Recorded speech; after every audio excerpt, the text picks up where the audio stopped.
strategy. It's a survival strategy. And so those emotions are incredibly useful when we lack in awareness and when we lack in healing.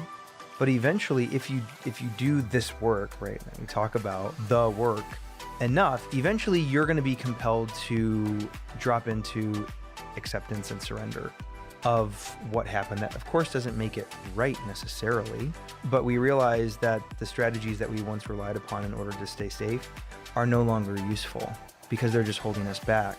What at one time was an asset has now become a liability.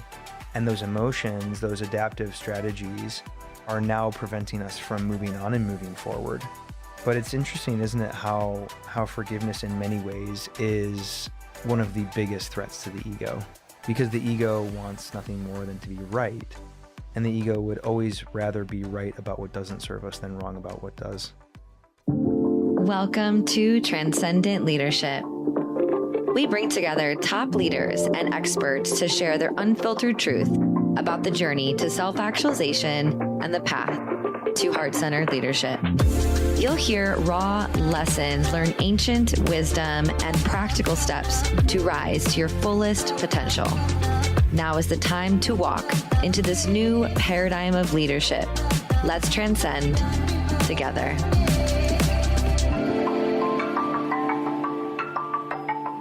Jake Kauffman, who is an international men's transformation coach, spiritual mentor, and author of the best-selling book, Let Love In.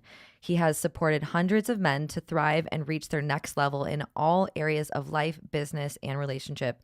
His mission is to help men radically heal and transform so that they can achieve their potential and fulfill their purpose. Jake, welcome. Thanks for being here. Thank you so much for having me. It's a pleasure. This, again, feels very special for me, and also having your partner, Carrie, in here, who we're going to have another conversation with, who, we'll have on the podcast as well. Yeah. And so this feels very, very special. And I was really thinking about all of the ways we could start this podcast. Sure. And one of the things that came through, well, there were two things. The first one is just the acknowledgement of the work that you do.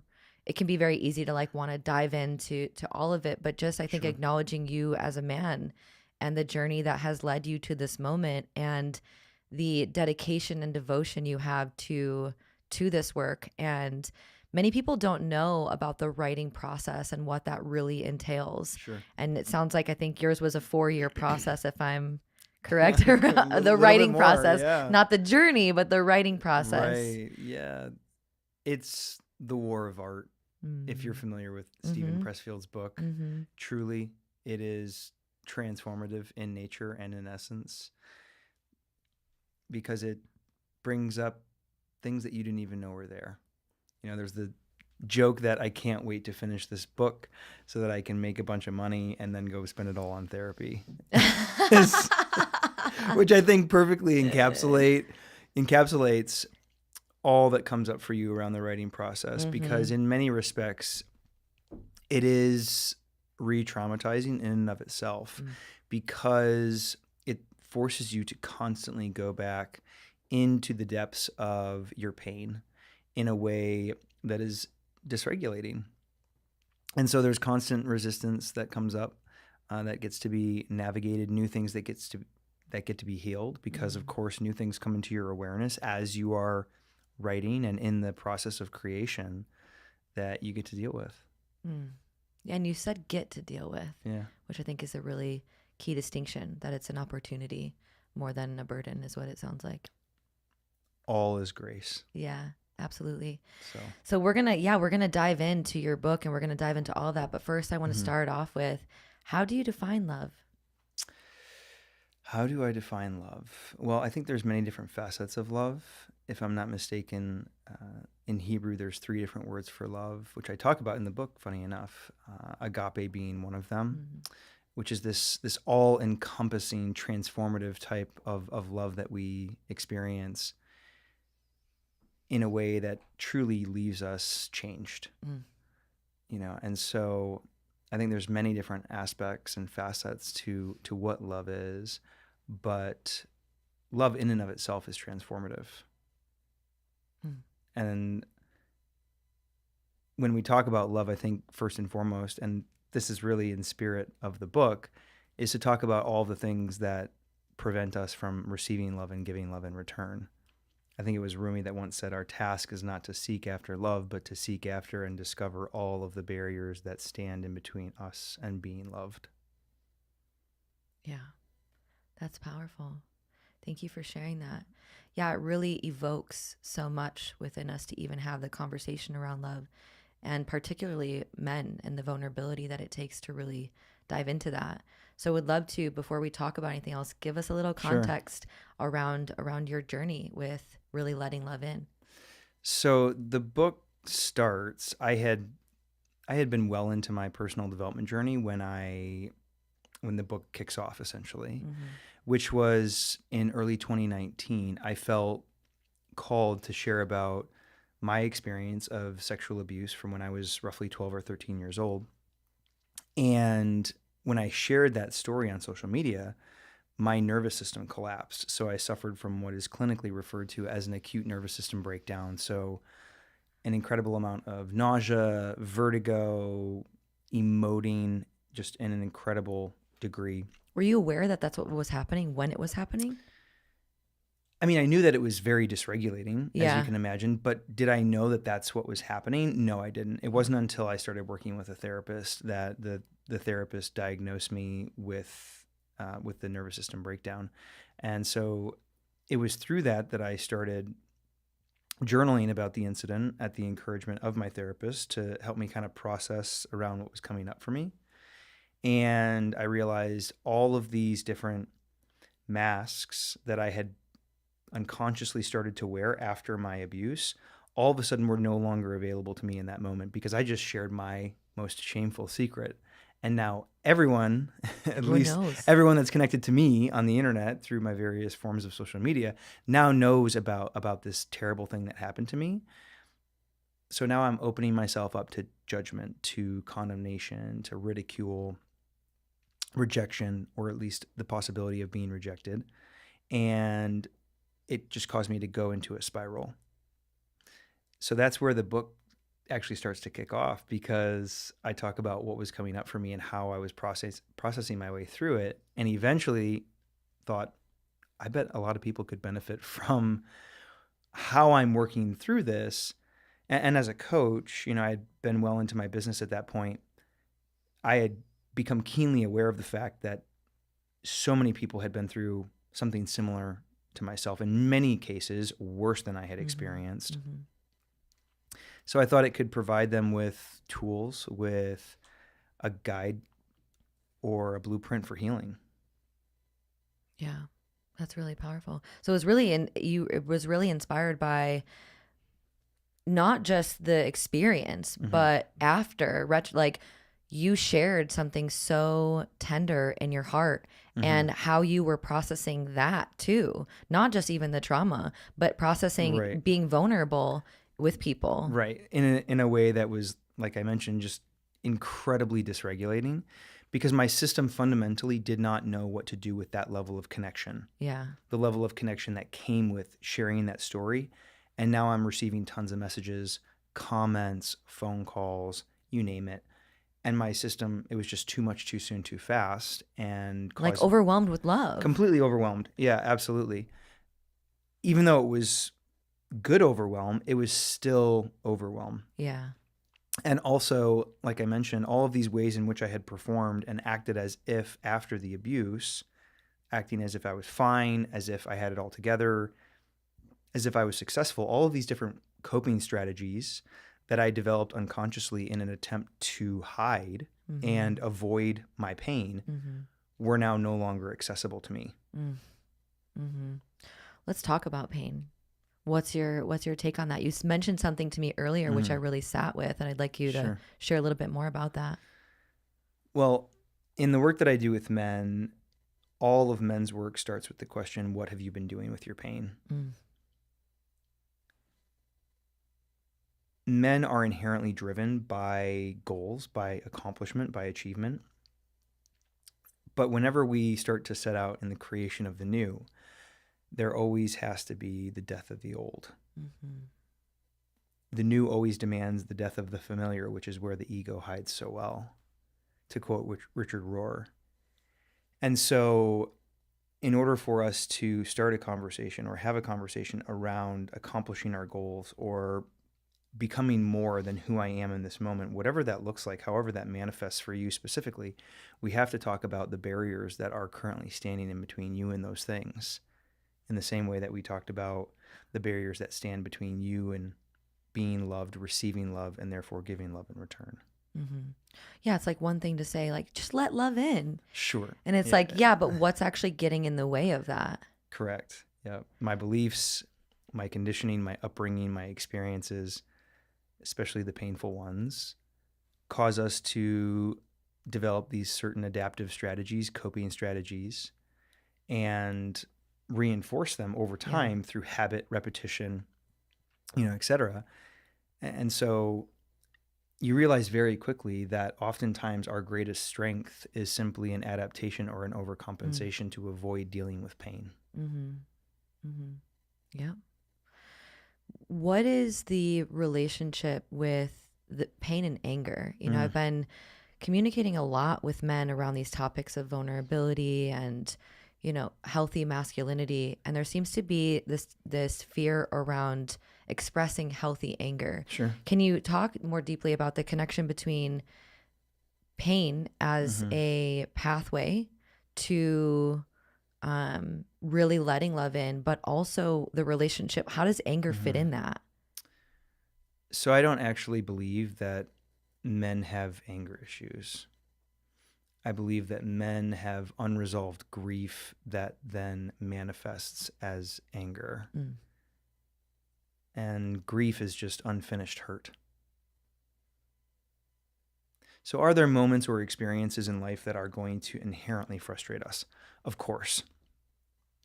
But when it comes to this consistent, pervasive anger that is often a side effect of something deeper, that has its roots elsewhere.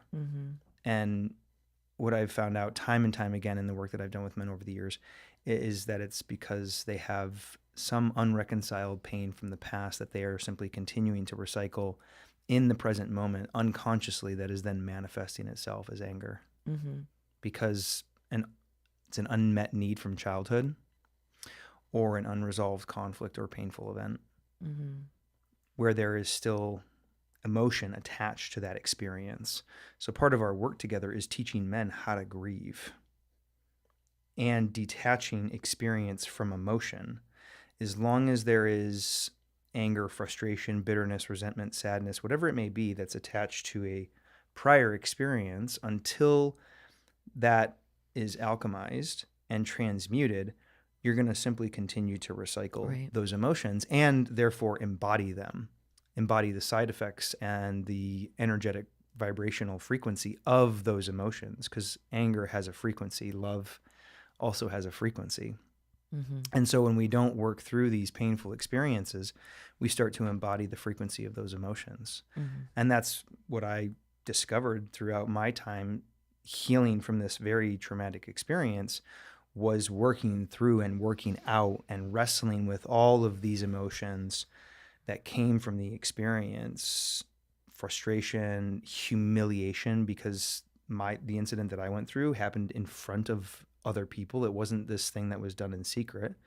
It happened in front of a lot of the friends that I grew up with in middle school, high school, elementary school. And so in working out and working through those emotions, eventually I'm no longer held back by them. They're no longer these invisible anchors that are holding me down, that are manifesting in the form of resistance that's preventing me from seamlessly achieving my goals. Yeah, it's really bringing these what people would feel is like dormant or what's already inside out. Right. Yeah. Absolutely. Yeah. I think it was Tim Ferriss who once said, if we don't deal with our demons, they're just going to go into the basement of our soul and lift weights. Oh, wow. That really paints a picture. Yeah. Oh, wow. That's interesting. I want to circle back to and go a little bit deeper with the idea of grief and the emotion of grief. And, how are men currently dealing with their grief or Sure. not, and maybe give an example of how you were or not, and then how, Yeah. like, what are healthy ways to actually navigate grief? Like, what are the strategies to do that? Because I think it seems that people are becoming more emotionally intelligent. Like, Sure. okay, I'm experiencing some grief here, but Yep. maybe not knowing then what to do with it. Yeah, that's a great point. I think most men don't know what their problems are, let alone where they come from. And so, when it comes to grief, like I mentioned before, part of our work with men is teaching them how to grieve in the first place. Because if we're honest, were we ever taught what that looks like or what's an effective way to go about grieving?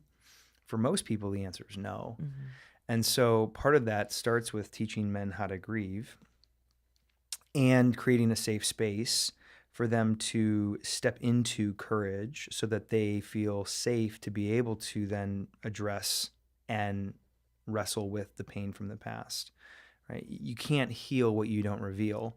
And so part of it starts with self-awareness, becoming aware of, right, the game my ego has been playing, or like what makes up the walls of the cell that keeps me trapped in prison. And then, working those things out. So social management is a part of it as well, which is why we do a lot of this work in groups. And so emotional intelligence, there are stages of emotional intelligence. There's self-awareness, there's self-management, and then there's social awareness and social management. How does this impact me? How has this formed my personality? Which was a reckoning that I had to go through upon acknowledging my abuse for what it was 15 years after the incident, because before that, I was simply suppressing it and not acknowledging it for what it was. I dissociated from the experience. Were you always aware, or did it come online, or did you feel like you always knew? So I always knew it happened. Okay. There was always that awareness, Yeah. but there was never this acknowledgement of what it actually was. Got it. I treated it as a joke, which was, as a 12 or 13-year-old, we don't really have the mental resources to be able to handle that amount of pain, let alone know what to do with it. Right. And so we have to find some way to cope. And so my way of coping with it was to kind of sweep it under the rug and pretend like it wasn't a big deal. It was just some sick joke. And so by labeling it a joke, I was able to more or less move on from it, or so I thought in my mind. But the reality was there was an incredible fracture in terms of my ability to trust, but also my ability to feel safe when it came to love and connection. So love became incredibly confusing. It fundamentally felt unsafe because here I am, having had this very traumatic experience in the company of all of my earthly friends who I had grown up with, who I was hoping, of course, in hindsight, would have my back and would prevent the experience from happening, and didn't. Yeah. So there was this incredible fracture and break, this separation, if you will, which in many ways happens for all of us, because when all of us are very, very young, all of us start to pick up these adaptive personality traits, which are not actually us. They are who we think we need to become in order to be loved, accepted, and successful. So our personality is not actually who we are. It's not for most people. It's who we've become. It's the false self, the ego. And for most of us, we are so intricately connected to our ego that we don't know who we are apart from it, let alone how do we operate apart from it. Because these adaptive coping mechanisms have become so ingrained into our habits and behaviors that it becomes like, this is just who I am. And this is just how I go about life and living. And so our personality in many ways is this amalgamation of genuine traits and characteristics, but so much of them are these adaptive traits or compensating strategies in order to avoid pain. Yeah. Amalgamation, that's a word if I've ever heard one. I was like, wow. When you were talking, this reminds me of something I called the pocket personality, right? It's like at your pocket. And it also reminds me of my journey with Sure. sharing my sexual abuse when I was a child. I actually just recently came out about that. Very difficult thing to remember. Sure. Because I always felt like something happened and it manifested in my body in really weird ways and in intimacy challenges and fear and paranoia. And one of the things that was such a marker for me was that love was very confusing. Sure. Yep. And I was just like, I don't understand this. My body is like this. And like all these things were happening. Right. And it was very disorienting for me to remember what happened and then start to be like, oh, because it was a caregiver. Sure. Okay. Oh, wow. Okay. This is why it's confusing, because it was a person that betrayed me, that loved, that I thought I loved and could trust. And like that whole thing plays out and people don't really realize that that can be a part of why love can be so confusing for you. Is it maybe not sexual trauma, but there's some sort of experience that happened that's overwhelming that you don't know how to deal with when you're a young one. Yeah, absolutely. Well, trauma is anything that is too much, too soon, too fast, or too little, too slow, or not enough. And so when you have an experience like that, where it's overwhelming to the system, you have to develop coping strategies in order to manage the pain. And for most young children, anywhere between like 5 and I would say 12 or 13, right around the age that I was, because you don't know what to do with that, you are forced to internalize it. And that's actually a common misconception when it comes to trauma, because you mentioned, acute trauma like sexual abuse, sexual assault, an acute accident. That's actually the rarest form of trauma. So if you're listening to this and you're like, oh, I haven't been through that type of an experience, that doesn't apply to me necessarily. It may not, but we've all been through emotional trauma, because trauma is much more about how we internalize what happened to us, the beliefs and the stories that we made up about ourselves as a result. So this can be something as simple as a errant comment that someone made to you that caused you to make up this belief that, for example, I'll never measure up like my sister. Something like that, like an innocent sidearm comment that causes you to internally create this narrative or this story that then you simply continue to play out, because now you start to embody it, right? It's reflective in your behavior, in your actions, in your decisions. And then from there moving forward, things start to serve as confirmation bias to that. And so it largely shapes who we become in many, many ways. Yeah. Oh, this is just landing so deeply for me. And I know this has not been a topic that I've really touched on, and particularly with a man on this topic. So I think this is going to be really special for my audience.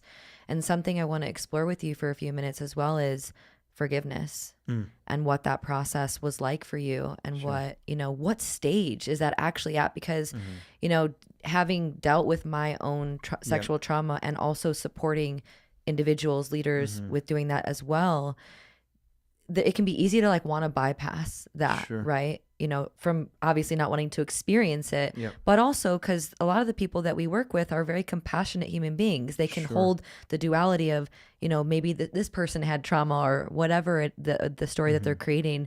So at what stage is it appropriate to actually, start the forgiveness process? And what was your journey like with that?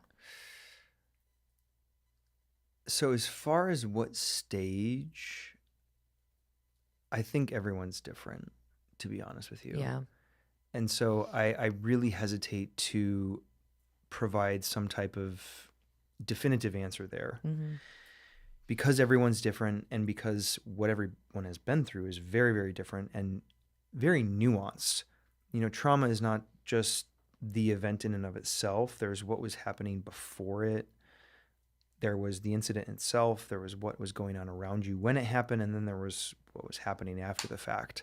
So trauma, in essence, can be this very complex, nuanced experience that we have that causes us to create and internalize these stories and these beliefs about ourselves, other people in the world, how we fit in with other people in the world, etc. So at what stage, I hesitate to say, but For me specifically, if you're on a personal development journey or any classic spiritual schedule, there will come a point and there will come a time where I feel like that happens organically, to be honest with you. Yeah. You will no longer need to hold on to that anger and that resentment, which at one point in time served you, because those things absolutely are useful to ensure that that painful experience never happens again. And by not moving through those emotions, it's a protective strategy. And so it's a survival strategy. And so those emotions are incredibly useful. Yeah. When we lack in awareness and when we lack in healing. But eventually, if you do this work, right, that we talk about the work enough, eventually you're going to be compelled to drop into an acceptance and surrender of what happened. That, of course, doesn't make it right necessarily.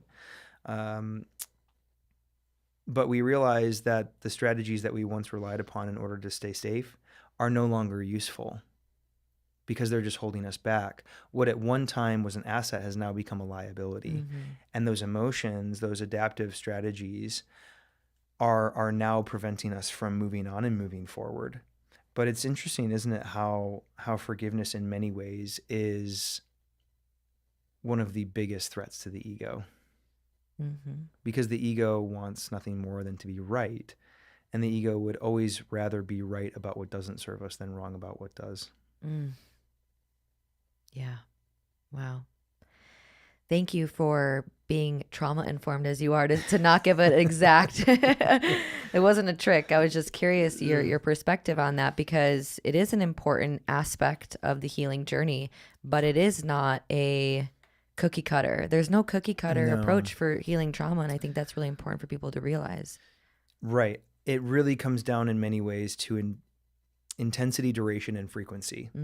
The work that we're talking about doing, this healing, transformative, personal development, self-help work. I hate to call it self-help because it's so it's so like cliche in many ways, and it's such a buzzword. But intensity, duration, and frequency, right? It's just like going to the gym. How often do you go to the gym? Frequency. When you go, how long are you there for? Duration. And when you're there for however long you're there, how intense is your workload? That, in many ways, determines your progress. The same is true for this work. Yeah, thank you for breaking that down, because that, I think, is something that people can measure. And for the high performing people, they're like, how do I actually measure that I'm making progress? And with this work, it can be challenging sometimes, because I feel, at least my experience, and in many ways, it's like you feel like you're going backwards in order to go forwards. Yeah, absolutely. And that's part of it. Paradoxically, the way up is the way down. You know, we see this time and time again throughout the course of history. I remember breaking my arm when I was a young kid, and in order for the bone to heal properly, they had to set it. They had to re-break the bone.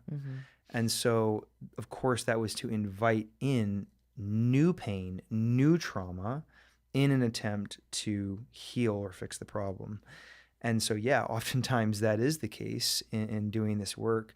It comes with an inherent amount of grief and grieving. Yeah. Yeah, as you're saying that, it reminds me of this belief that I hold, and I'm curious what you think about this too. It's that ultimately all of this work is just leading us back to ourselves, home, right? We talked about this earlier. All roads lead to home, and that love is synonymous with truth in many ways. And that's like the tagline of your book is, right? When the truth starts, the pain stops, or is the pain stops when the truth starts? Yeah. Yeah. Yeah. True transformation is always predicated on dying to something. So transformation is way more about unlearning, unbecoming than it is about learning or becoming.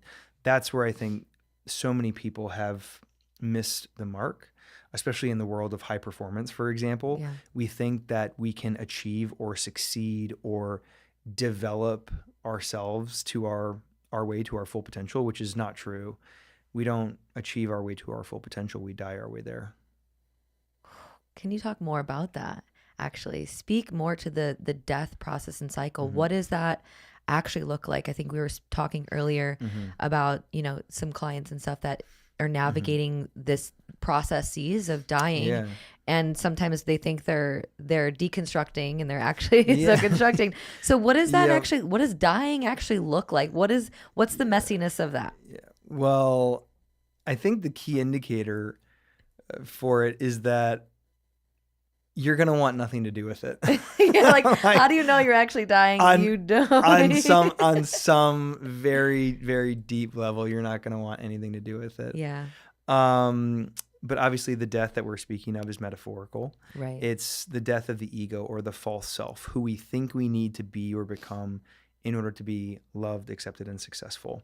So it's this unconscious approach to life and living that we start to adapt toward when we're very young kids, where we seek to unconsciously answer the question, who do I need to be, what do I need to do, and how do I need to be perceived in order to be loved and accepted by mom and dad? And then, of course, this evolves into who do I need to be and what do I need to do and how do I need to be perceived in order to be admired and accepted by my peers. And this just continues on once we get into college and we graduate and we enter the workforce, how to do all those things to become a success, right? And financially abundant. And so we're playing out this character or these different roles. So I'll often talk about masking or performing. Really what we're all talking about, it's the same exact thing, which is playing this role or this part that isn't actually genuinely you. It's who you think you need to be or become in order to be loved and accepted by others and be successful in this world. And so this death that we're talking about is just the death of that persona, that ego, that false self or admired identity, where it's a return to the true and authentic self, where you embrace what is most natural, organic, and authentic to you. And that's where true purpose is found. That's where true power is found. And we're able to take the focus off of ourselves, and we're no longer consumed with answering this question, what do I want? And we're much more focused on answering the question, what can I contribute? Yeah, that's a beautiful question to be asking, is that. And speaking of contribution, I'm curious about what was your perspective on what masculinity was prior to you sharing this experience and doing men's, and now, like, what is your perspective on masculinity now? Man, well, it's interesting because intricately woven into that question is the question, what does it mean to be a man? Yeah. And which is very a controversial topic in this day and age. But if we were to strip the controversy out of it, we can just kind of go back to classical virtues, which are many of which are inherently masculine in nature and in essence. They don't have anything to do with gender particularly, but traits like discipline, justice, courage, self-restraint. And so when you think about the question, like, what does it mean to be a man? What is healthy masculinity? There's a lot of debate in the world of men's work around, is toxic masculinity a thing? Because masculinity isn't inherently toxic, which I think is to miss the broader picture entirely, or miss the bigger picture entirely, I should say, which is, why is that even a question to begin with? Because it's a question for a reason. And the reason is that most men are masking. Most men are performing. They're performing their way around their pain. They're playing a part. They're playing a role that isn't actually them. They think it's them because they're so closely connected to it. They don't know who they are apart from it. And it's so intricately interwoven into their behavior and their habits. And for many men, it's worked. And even if it's ineffective, it's still familiar. So on some level, regardless of whether or not it's effective, it works, quote unquote, because it's known, it's familiar. And so when it comes to embodied masculinity, I think the Incas have a really beautiful way of describing what it means to be an embodied man, which is that an embodied man has a sword in one hand and his heart in the other. So many men nowadays are walking around with two swords in their hands. They've got something to prove, they've got something to protect, or two hearts. So this is like the overly passive man who struggles to stand up for himself, who is the consummate people pleaser. But then, the man with two swords, he's bent towards this hypermasculine approach that is all consumed with the pursuit of power, possession, and prestige. It's overcompensating no matter what way you slice it. It's just in opposite directions. So we need the balance of both. Yeah. Yeah, I'm really appreciating you bringing that into awareness, and something I have a lot of female listeners as well, many of them who are likely or who could be navigating, supporting their partner maybe through some of this masculine awakening into their feminine side as well.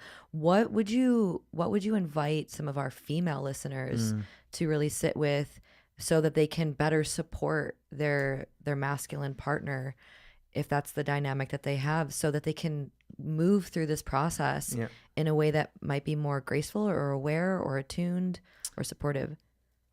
I think I would first and foremost ask them the question, does he want to be supported? Because, and there's absolutely, this is nothing against women or anyone for that matter who is initiating this conversation within the context of their relationship. But at the end of the day, they have to want it for themselves for it to be a full embodied yes. I think Eckhart Tolle explains this really beautifully when he says that there's really only three options when someone becomes conscious in a relationship, in a partnership. Whether it's a man or a woman is kind of irrelevant, but I think this paints a beautiful picture that either the unconscious person rises to meet the conscious person and they continue on in their relationship together. The conscious person continues to choose into unconscious behavior to appease the unconscious person, or they split. So in terms of how you can best support that person, you have to give them space to choose into it. So the question that I would be asking people is, does he actually want this? Is he actually open to doing this work for himself? I think St. Francis of Assisi said this really beautifully, at least when it came to preaching the gospel, but I think it in many ways applies here, which is, preach the gospel at all times, and when necessary, use words. And so for someone who's wanting to invite their partner or support their partner into stepping into this work, be the example, and when necessary, use words. Because they will be so inspired by who you become, or they'll be threatened by it. And then you take the conversation from there. Because who you're becoming is threatening to this egoic identity that they have meticulously crafted in an attempt to be loved and accepted. And so you changing and evolving is now a threat to that identity in a way that is going to inherently cause them to push back and be resistant to it. But for someone who is incredibly open-minded, there's tons of resources out there nowadays. Like you mentioned, as a collective, we are much more embracing the idea of and the importance around mental health and improving one's mental health. It's, the focus on health is becoming significantly more holistic, which is really beautiful to witness in terms of alignment between one's mental, emotional, spiritual health, right alongside one's physical and relational health. But I would suggest that you be the highest example of the behavior that you seek in your partner. What does that actually look like? What's the example? Like, how can, Mm-hmm. like, can you break that down a little bit more practically? Yeah, absolutely. Well, I mean, I go back to the intensity, the duration, and the frequency. Yeah. If you're going to the gym once a week, and I'm using gym as a metaphor in this moment, you're not going to see a ton of progress. Mm-hmm. At least not rapid progress. Yeah. So it really just depends on your goals for yourself as it relates to how quickly you want to progress. Initially, when you're first stepping into this work, if you're going to the gym, in this case, let's just say therapy, you're going to meet with your therapist once a week. It's going to be hard. It's going to be an arduous process to see very significant change, significant evolution, if that's pretty much all you're doing. And maybe you're complementing that with books and reading and listening to podcasts, but all of that serves to simply increase one's awareness. And that, that's what you and I were talking about earlier, is oftentimes people step into higher levels of awareness and they think they're transforming, Yeah. which is not true. They're having epiphanies. Yeah. They're becoming aware of the game that their ego is playing. They're becoming aware of, their masks and Yeah. what those masks are attributed to, the experiences, the events from the past that have largely shaped who they've become. But no real transformation has actually taken place. It hasn't been integrated yet. Integration, right. And that's where we see true change, is when the awareness is integrated, applied, and ultimately embodied. It becomes a fundamental part of your behavior. And that causes and creates kind of a ripple effect everywhere in your life, not just, in terms of, say, your relationship to self or your relationship to others, but your relationship to everything. Mm-hmm. And so, to answer your question, I think that's the biggest danger when it comes to doing this work, because the number one goal of the ego is to maintain the status quo. And how does it do that? It hides the truth from you. So one of the classic tricks it's going to play is allowing you to think that you are doing some real transformative work, when in reality, all you're doing is increasing your conscious awareness. But nothing in terms of your behavior, your actions, and your results are actually changing. Yeah. And you mentioned something there that I sit with this question constantly. And it's the difference between truth versus trauma. Sure. Right. And in those moments, people might be believing that they're in truth. Right. So how do you discern truth versus trauma, or how do you guide some of your clients through that process? It's a huge question. I don't know if I have all the answers to it, but at the very least, I can relate to it, because I am also constantly wrestling with the question, is this my intuition guiding me, or is this my trauma misleading me? And I think it, in many ways, comes down to, okay, how do I feel in my body? Because for me, it was very important for me to be aware of the fact that deepening into love, connection, and intimacy was going to fundamentally feel unsafe because of what I have been through, because of the abuse that I experienced.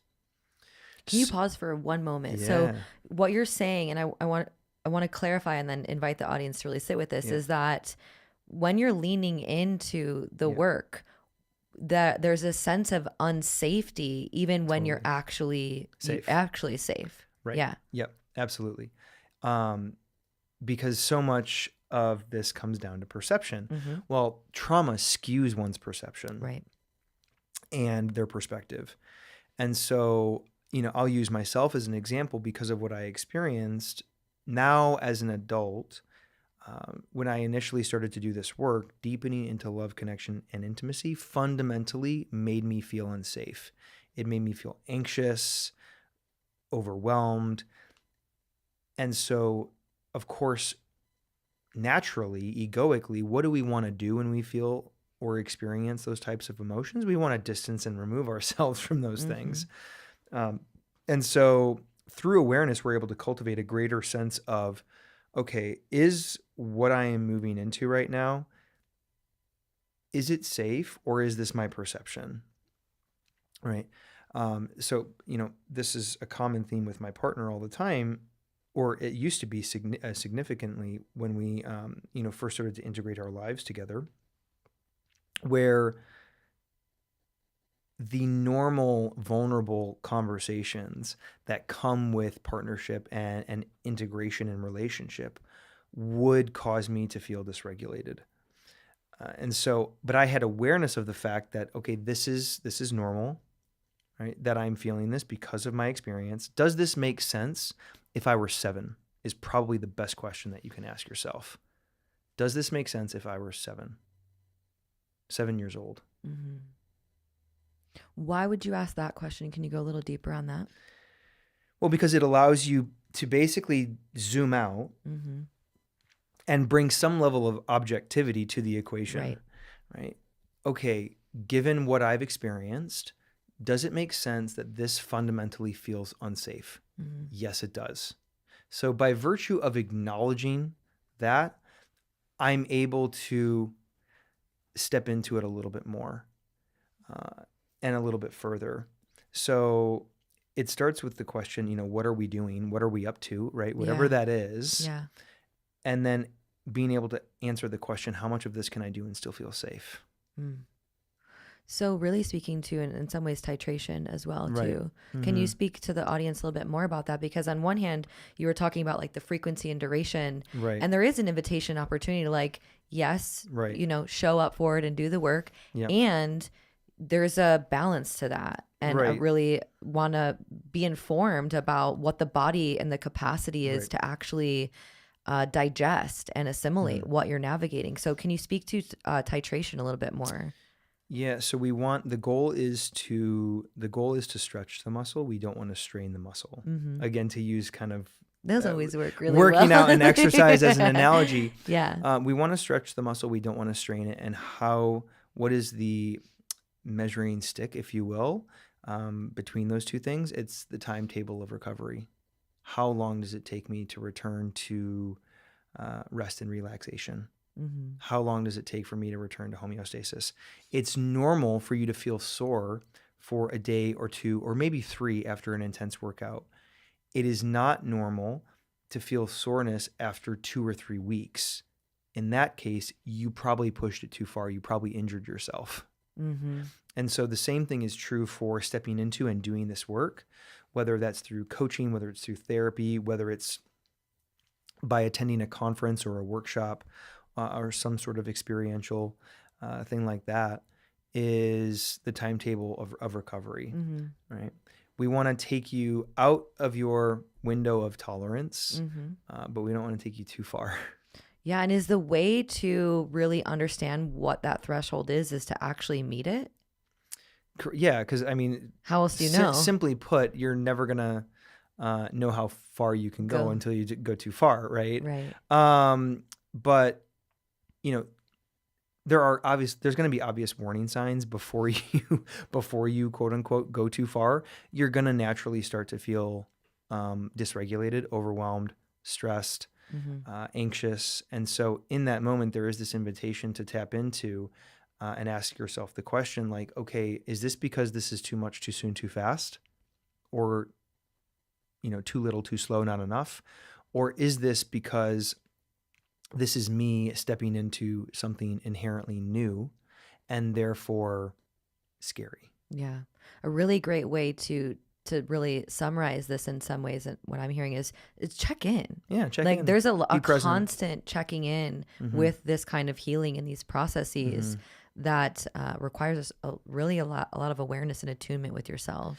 Yeah, absolutely. I mean, I remember when I first started doing this work, with my therapist, I was doing 90-minute sessions, and I had to literally take it down to an hour because I was working through so much trauma, so much pain, that it required that I, cut it back a little bit because I ended up being exhausted after the fact. And in many ways, it pretty much, I shouldn't say wrecked my day because it was a very beautiful process. Yeah. But the process in of itself can be dysregulating if you're doing too much too soon, too fast. Yeah, and just like the high achieving archetype, right? Yeah. Like go at it, get it done. It reminds me of a question that Cam, who, mutual connection Yep. of ours, even introduced me to, asked, how do people who are doing this work, who have success Yeah. in businesses, actually show up for what's required while also maintaining? Do you have a perspective on that? How do you like maintaining their business Sure. and their life? Yeah. Like, is there, I'm sure everybody has their own equation. Yeah. But have you found something to be particularly helpful in really understanding what that equation is for the person? Well, there's always going to be this need to balance, because of course your bills are not going anywhere. Yeah. That's going to be an ever present thing. But I think, like I mentioned earlier, if you're on any, type of personal development journey or classical spiritual schedule, eventually you will encounter something that you fundamentally do not know how to handle. And that's the point. Mm-hmm. That's the point. The high performer persona that many, many people take on in an effort to become successful was always meant to fall apart. Mm-hmm. I have so many clients that, both current, former, who are wildly successful but do not know peace. And so I have never met someone who has done this work, adopted this as a lifestyle, who has not also seriously simplified their goals, their career pursuits, their ambitions, their aspirations. I haven't. So the question around, like, how do I maintain this? I don't know if you're supposed to. Because that would almost be to say, how do I solve for the ego with the ego? Yeah, it goes against the actual Right. thing that you're doing. Totally. If you try Yeah. to solve for the ego with Yeah. the ego, you just have a more cleverly disguised ego, or a more strongly reinforced ego. Yeah, it's like your ego's asking that question. Right. Right, You're not, yeah. you're not even asking that. Right. Who's asking the question? Who's asking the question? Exactly. And so I don't think it's supposed to. Yeah. And so, if you're really serious about doing this work, I've never met someone who hasn't seriously reconsidered all of these different aspects of their lives, including their career pursuits, their ambitions, and aspirations. They start to simplify. They start to embrace a more peaceful way of living. They're not chasing after more or the next level, because paradoxically, more only makes you want more. The next level only makes you want the next level. Yeah. It's a rat race. Right? It's a hamster wheel. Yeah. And so eventually you kind of have to make a decision which says, you know what? I'm going to pursue what feels most natural and authentic to me. That's really the secret to getting what you want. Yeah. The secret to getting what you want is to stop wanting, because paradoxically, what do you do when all of a sudden you stop wanting? You relax. And when you relax, what do? You do what you enjoy. You do what comes most naturally and authentically to you. And by virtue, what happens? You end up getting what you want. You end up getting the success that you set out to in the first place. And so I've learned to embrace and pursue things that bring me peace, focus on those things, and I let my success, quote unquote, my career pursuits, my ambitions for my book and for myself and my coaching business and all these other things, I just let that take care of itself. And it's amazing how easeful and seamless things come to me now, because I'm not trying to force, engineer, or manipulate specific outcomes anymore. Yeah. Because I just practice perfect peace. That's it. Peace is the new productivity. It really is. It truly, I mean, growth happens at rest when you think Yeah. about it. Yeah, exactly. And- Another workout Right. example. Yeah. Growth happens at rest. Yeah. And so people are going to think I'm a personal trainer, like a recovering personal trainer. I'm not a personal trainer, never been one.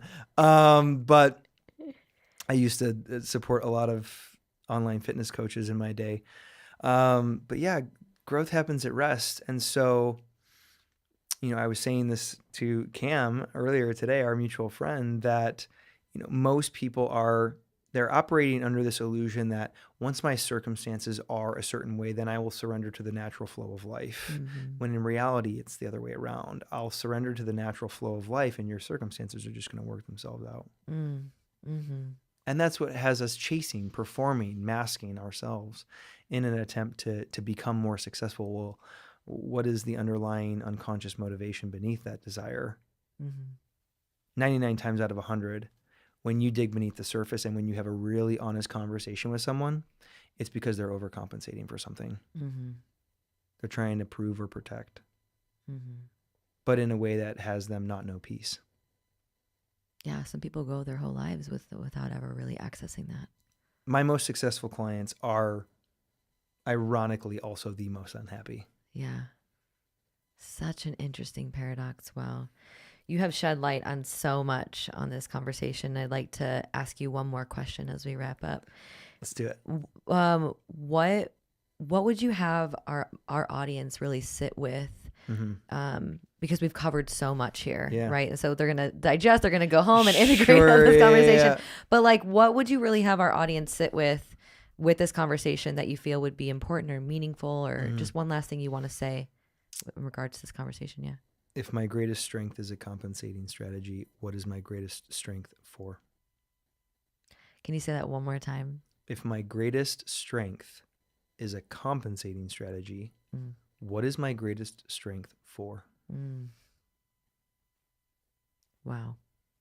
I promise you there's a lot of juice in that if you're willing to sit in it. I was like, why didn't I ask that question earlier? We only got a couple minutes left. Where can people find you, your book? Like, give us all the details so that people can really get in touch with this really powerful work that you're doing. Yeah, so the book is available on Amazon, of course. Let Love In, The Pain Stops When the Truth Starts by Jacob Kauffman, Kauffman. It's also available via my website, awakewithjake.com. You can also connect with me on Instagram. I am Jake Kauffman. Again, that's Kauffman. And you can sign up for my email list to stay in touch. Yeah, we'll have all those links in the show notes. But Great. yeah, it's like we spell it all out. I'm like, we just go in the show notes, click down there, and you're going to get access to it. But thank you for being here. This was a very meaningful conversation. And I know that I really trust that those who listen are really letting this land deeply in their hearts. And so thank you for the work that you do and for showing up here today. Yeah, thank you for having me. It was a pleasure.